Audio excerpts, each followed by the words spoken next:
"I think you fancy him," said Bernie, as he topped up their glasses. "No, I don't," said Beth a little too loudly, causing one of the men at the bar to turn round. "And in any case," she added, smiling at her fiancé, "Danny's far better looking than Lawrence Davenport." "Dream on," said Bernie. "Just because Danny boy's shaved and washed his hair for a change, don't think he's going to make a habit of it, sis. No chance. Just remember that your future husband works in the East End, not the City." "Danny could be anything he wanted to be," said Beth, taking his hand. "What have you got in mind, sis? Tycoon or tosser?" said Bernie, thumping Danny on the arm. "Danny's got plans for the garage that will make you—" "Shh," said Danny, as he refilled his friend's glass. "He'd better have, 'cause getting spliced don't come cheap," said Bernie. "To start with, where are you going to live?"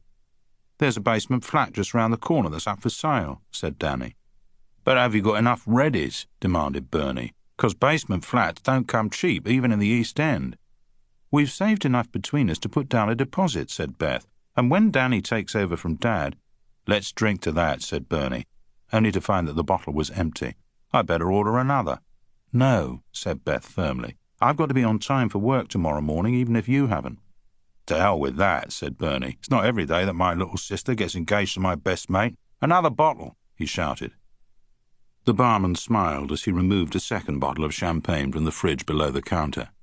One of the men standing at the bar checked the label. "Paul Roger," he said, before adding in a voice that carried, "Wasted on them." Bernie jumped up from his place, but Danny immediately pulled him back down. "Ignore them," he said. "They're not worth the space." The barman walked quickly across to their table. "Don't let's be having any trouble, lads," he said, as he removed the cork. "One of them's celebrating his birthday, and frankly they've had a bit too much to drink." Beth took a closer look at the four men while the barman refilled their glasses. One of them was staring at her. He winked, opened his mouth, and ran his tongue around his lips. Beth quickly turned back, relieved to find that Danny and her brother were chatting. "So where you two going on honeymoon?" "Saint-Tropez," said Danny. "That'll set you back a bob or two." "And you're not coming along this time," said Beth. "The slut's quite presentable until she opens her mouth," said a voice from the bar. Bernie leapt to his feet again, to find two of them staring defiantly at him. "They're drunk," said Beth. "Just ignore them." "Oh, I don't know," said the other man. "There are times when I quite like a slut's mouth to be open." Bernie grabbed the empty bottle, and it took all of Danny's strength to hold him down.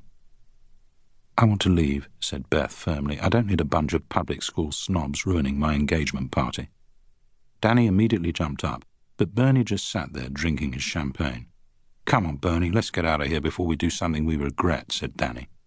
Bernie reluctantly stood up and followed his friend, but he never once took his eyes off the four men at the bar. Beth was pleased to see that they had turned their backs on them and appeared to be deep in conversation. But the moment Danny opened the back door, one of them swung round.